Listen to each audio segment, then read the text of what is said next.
The courtroom was suffocating, the air thick with anticipation. It wasn't just cold, it felt like a heavy silence had settled over everyone present, as if all the tension in the room had made the temperature drop several degrees. I sat at the wooden table, my fingers drumming nervously on its surface, eyes fixed ahead. Beside me, my lawyer shuffled through papers, barely glancing up. Across the room, I could feel her eyes burning into me, Lana, the woman I once thought was my partner, my equal. The woman I had given everything for. At 35, I had spent nearly half of my adult life with Lana. We'd built a life together, shared dreams, shared struggles. Now, at the end of this divorce, I was learning the true cost of those years. Your Honor, Lana's voice broke the silence, smooth and full of practiced charm. I ask for a fair and just ruling regarding the alimony and property distribution. As you know, my marriage to Mr. Lawson was emotionally taxing. Sacrifices were made on my end, and I deserve compensation for that. She leaned back in her chair, smirking, crossing her legs with a sort of confidence that made me sick to my stomach. The long line of diamonds on her wrist caught the light, a clear symbol of the life I'd given her. She had already taken everything. Our house, my house, the one I had bought with blood, sweat, and years of hard work. The business I'd spent countless hours building from the ground up. And now, she was here to finish me off, to rip away whatever dignity I had left. Her lawyer, a slick, well-groomed man in his 40s, adjusted his tie before standing. Your Honor, as my client has stated, she made significant sacrifices for the sake of their relationship. She deserves fair compensation, given that Mr. Lawson's ability to maintain the lifestyle she became accustomed to has been called into question. I clenched my jaw but said nothing. I had spent months preparing for this day, working silently in the shadows. I wasn't going to let them see how much this was hurting me. This was about strategy now. About winning. But then, my moment came. Lana's smirk deepened as she glanced over at me. You see, Your Honor, my soon-to-be ex-husband, she said, emphasizing the words soon-to-be, is a man who likes to think of himself as reliable. A workhorse, really. He gets the job done, no questions asked. But when it comes to actual life, well, he's never been much of a partner. I could feel my face flush, but I didn't react.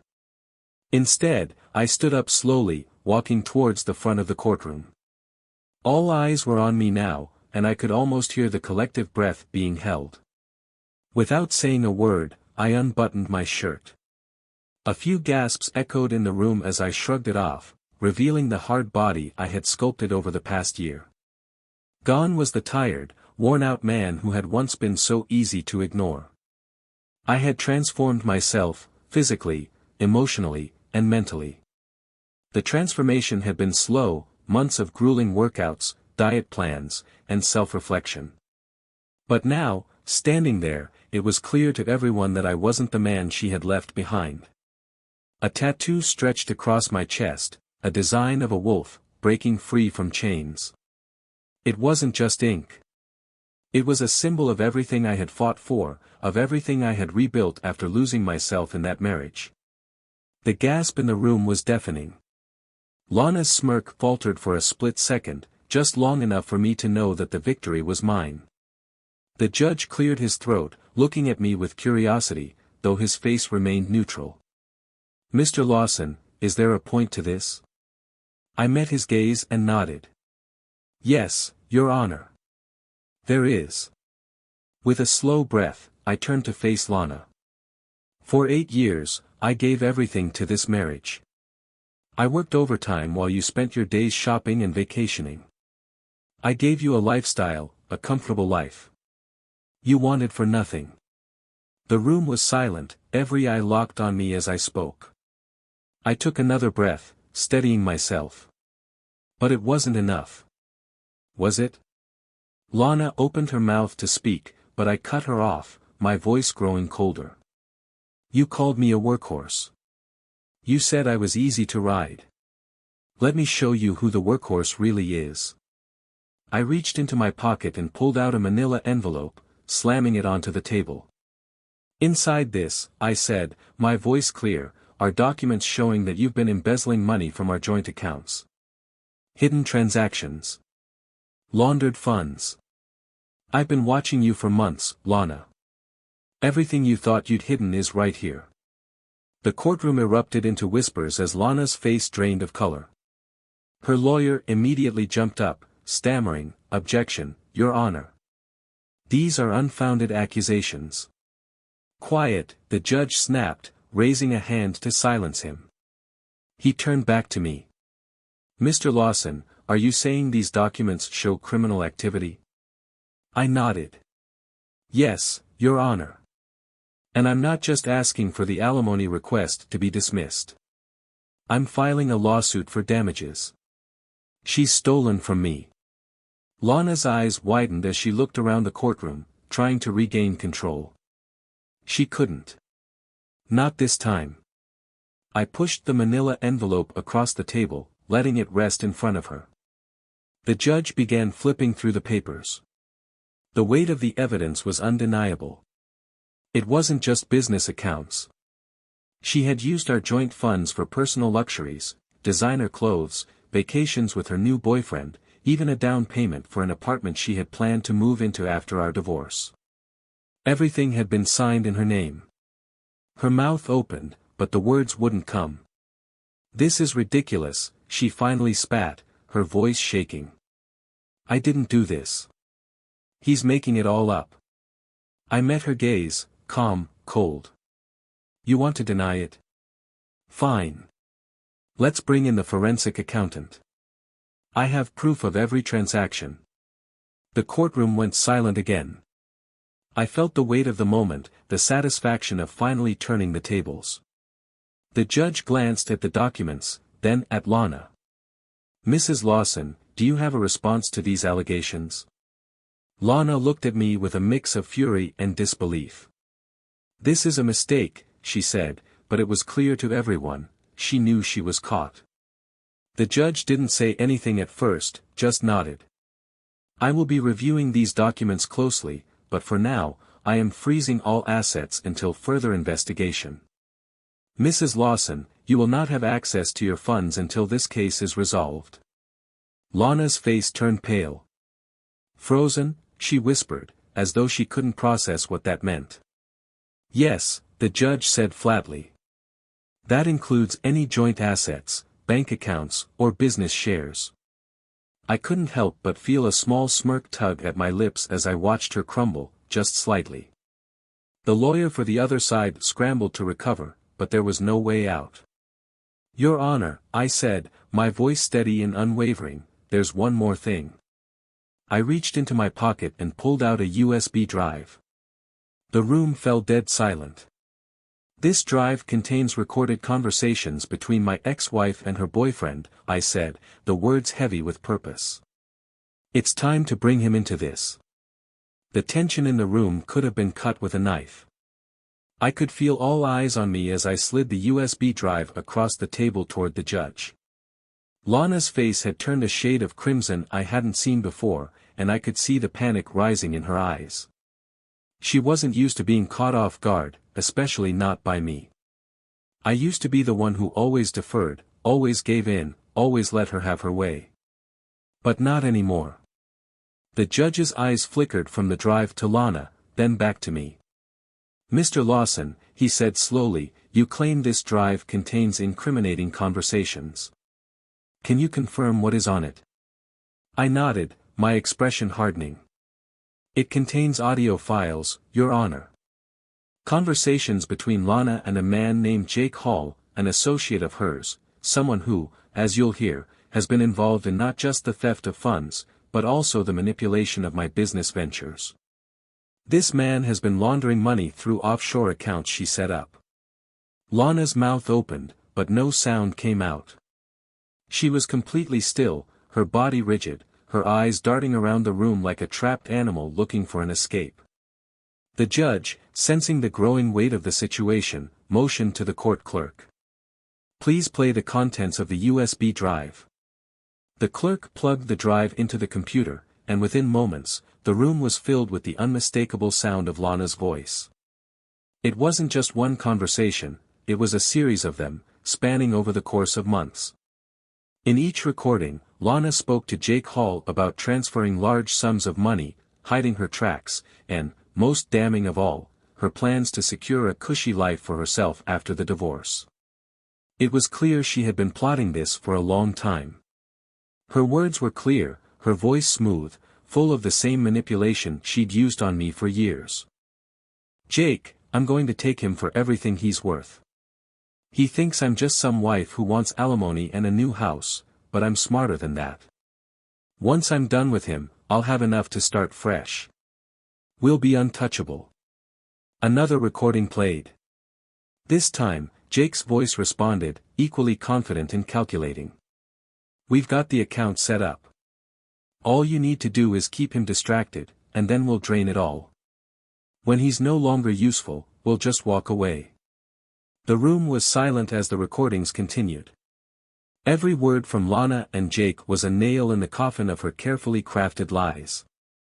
There was no denying it now. Lana's face was a mask of disbelief, her lips trembling as she tried to gather her composure. This isn't real, she stammered, her voice breaking. You can't just play those things. It's edited. It's all lies. I stood my ground. It's not edited, Lana. It's all there. In black and white. You've been lying to everyone, including me. The judge leaned forward, his voice stern. Mrs. Lawson, do you deny the contents of these recordings? Lana was trembling now, trying to find a way out of the trap she'd set for herself. I don't know what this is. I never said any of that. He's manipulating the evidence. The judge's voice cut through her protests. Enough. We will be conducting a thorough investigation into these allegations. Mrs. Lawson, until the investigation is complete, I am ordering an immediate freeze of all your assets and accounts.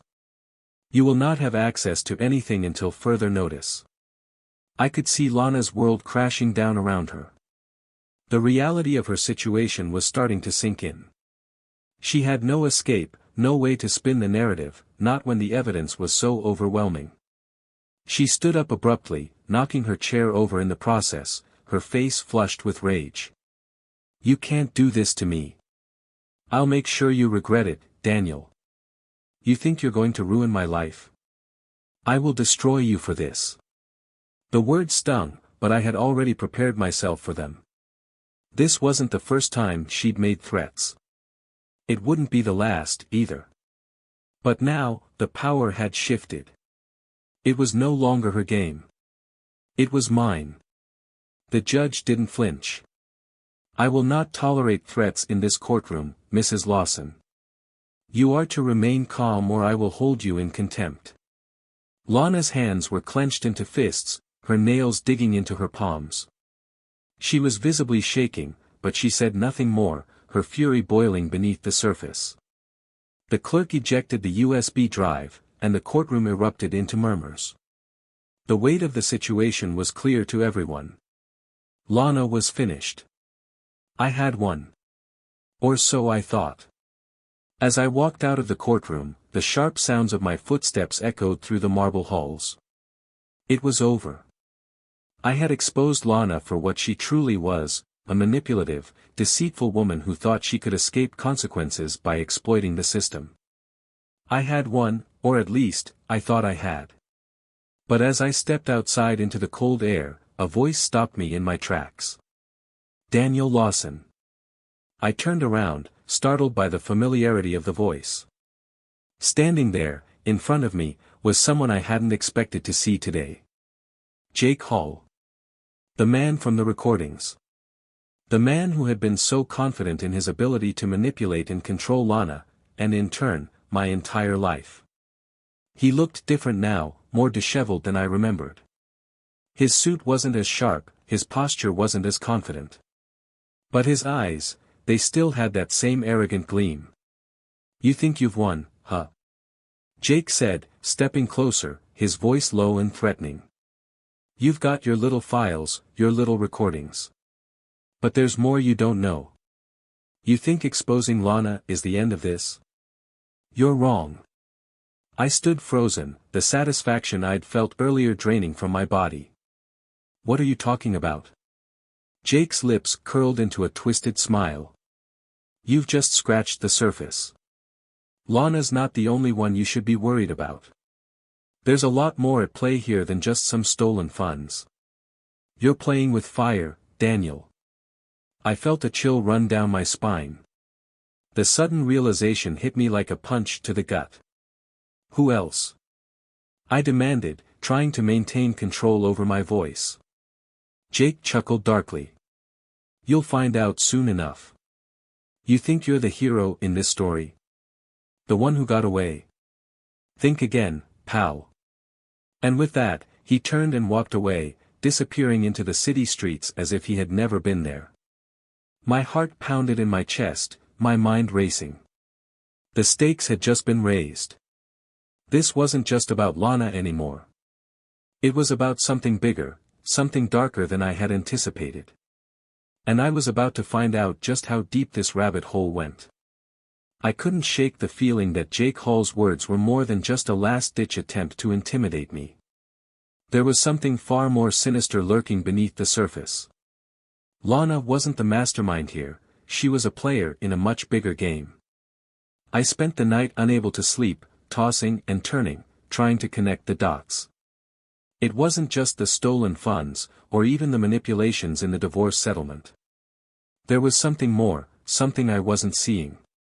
The next morning, I arranged a meeting with my lawyer, Stephen. He had been with me for years, handling the business side of things, and I trusted him like a brother. If there was anyone who could help me get to the bottom of this, it was him. We met at a small cafe just outside the city, the kind of place where we could talk in private without any prying eyes. I could tell from the moment he sat down that he had been thinking about the situation too. "You look like you haven't slept a wink," Stephen said, his voice low as he took a sip of his coffee.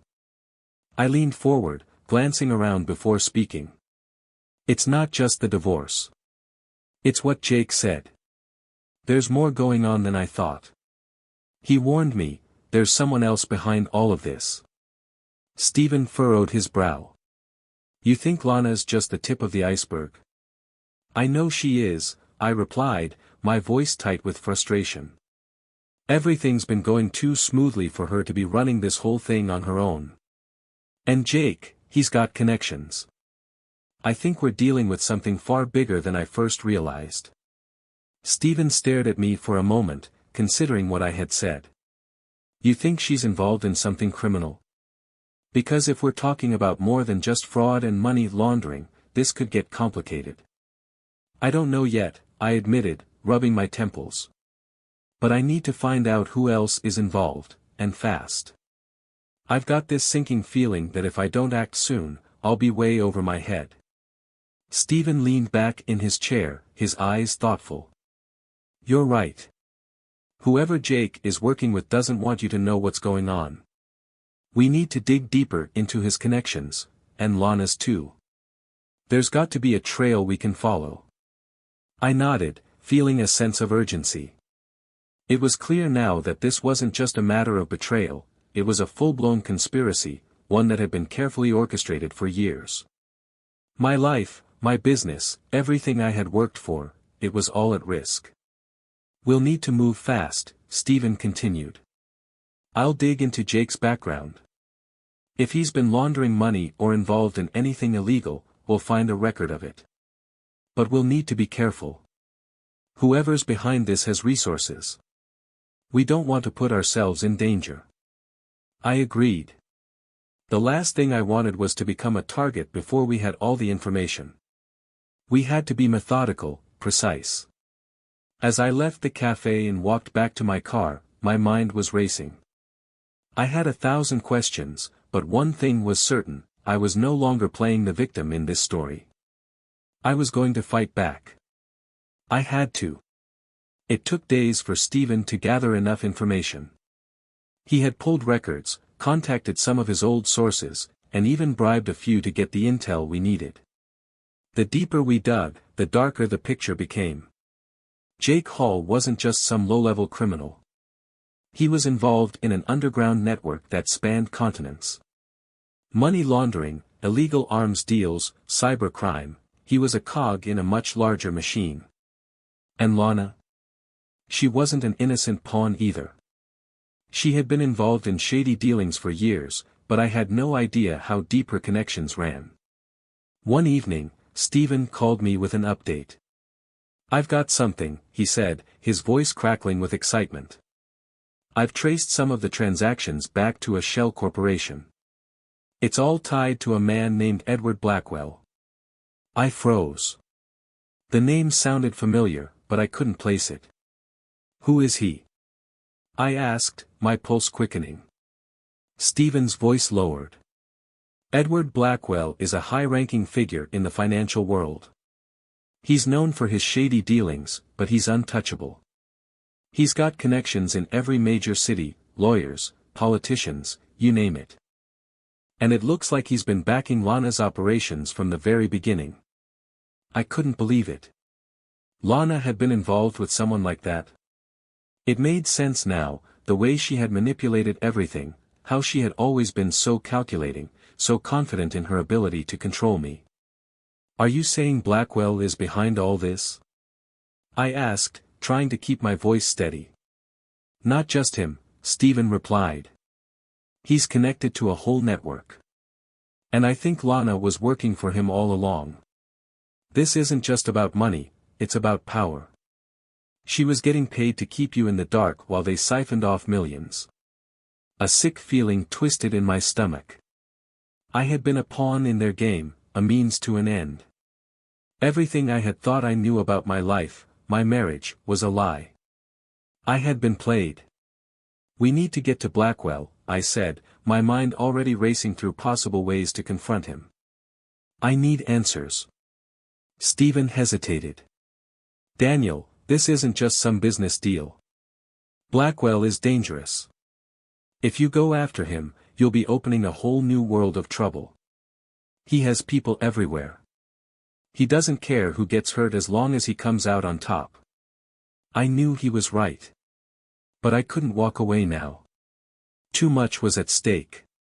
My life had been turned upside down, and I needed to get to the bottom of it, no matter the cost. With the pieces of the puzzle falling into place, I started to make plans. I knew I couldn't go after Blackwell directly, not yet, at least. We needed more leverage, more evidence to ensure we could expose him without getting caught in the crossfire. But as I spent more time in the depths of this criminal web, I started to realize something that sent chills down my spine. Lana wasn't just a pawn in this game. She was a player, maybe even the queen. I had underestimated her. I had thought she was just a vengeful ex-wife out to get me.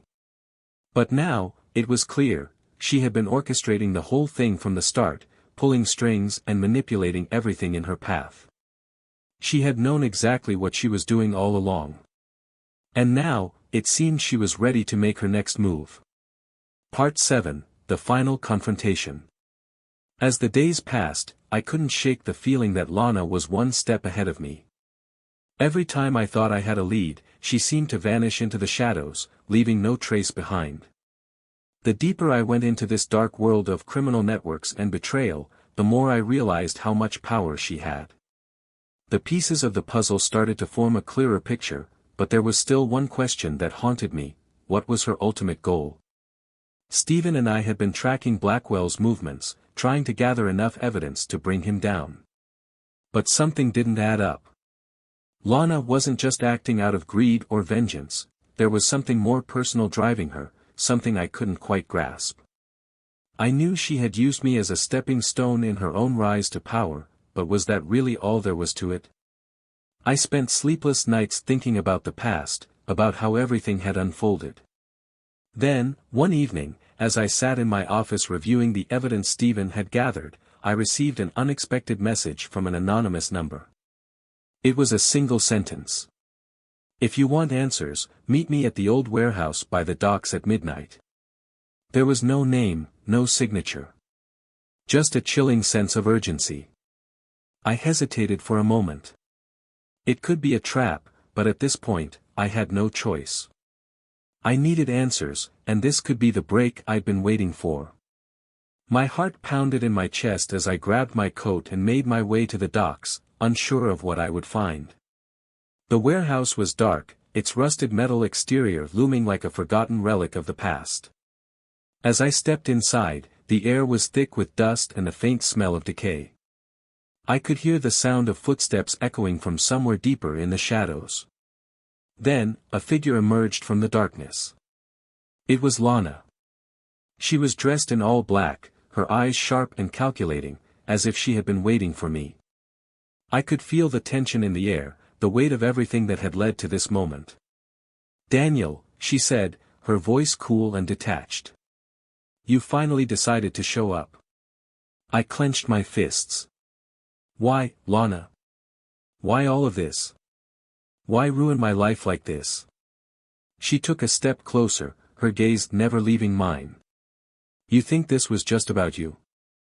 You were just a means to an end. You were the key to the next phase of my plan. And now, we're at the end of the game." I swallowed hard. "A plan? You've been playing me all along, haven't you?" Lana's lips curled into a smile, though it wasn't one of warmth. It was a smile of triumph, as if she had been waiting for this moment all along. "You never realized, did you? That's the thing about you, Daniel, you always thought you were in control. But I've always been the one pulling the strings. You're just too naive to see it." I felt my blood run cold. "You've been working with Blackwell from the start, haven't you? All of this, everything, was to get me out of the way." She nodded. "Exactly. But it wasn't just about Blackwell. It was about creating a future for myself. A future where I had everything. Power. Money. And you were just a casualty of that." I took a step forward, my voice rising. "You destroyed everything I built, my business, my reputation, my family. All for what? So you could get ahead." Lana's expression didn't change. "Yes. Because in this world, you either get what you want or you become irrelevant. And I'm not someone who's going to be forgotten." Her words hit me like a punch to the gut. It was all about power. She had never cared about me, she had used me, manipulated me, and I had been too blind to see it. The weight of it all hit me harder than I could have ever imagined. "But why come to me now?" I asked, my voice trembling with anger and disbelief. "What do you want from me?" "Closure," she said simply. "I want you to understand that you were never part of my plan. You were just the first step. Now that you know the truth, I'm done with you. There's nothing left for you to do but walk away." I felt a sharp sting of betrayal, but deep down, I knew she was right. There was no more fighting her, no more trying to win back what I had lost. Lana had already won. But I wasn't going to leave empty-handed. I had one last card to play. A last-ditch effort to bring everything crashing down, to expose her for the criminal mastermind she truly was. "I know about the accounts," I said, my voice low but steady. "I know about the money laundering, the offshore accounts, and Blackwell's ties to everything. It's only a matter of time before the authorities catch up with you." Lana's smile faltered for a moment, but she quickly regained her composure. "You think I'm scared of the authorities?" She scoffed. "I've built a network that's untouchable. No one will ever find me. Not even you." I wasn't so sure. Stephen had dug deep enough to expose her, and I had made sure that the evidence would be sent to the authorities the moment I left the warehouse. But it wasn't just about the evidence.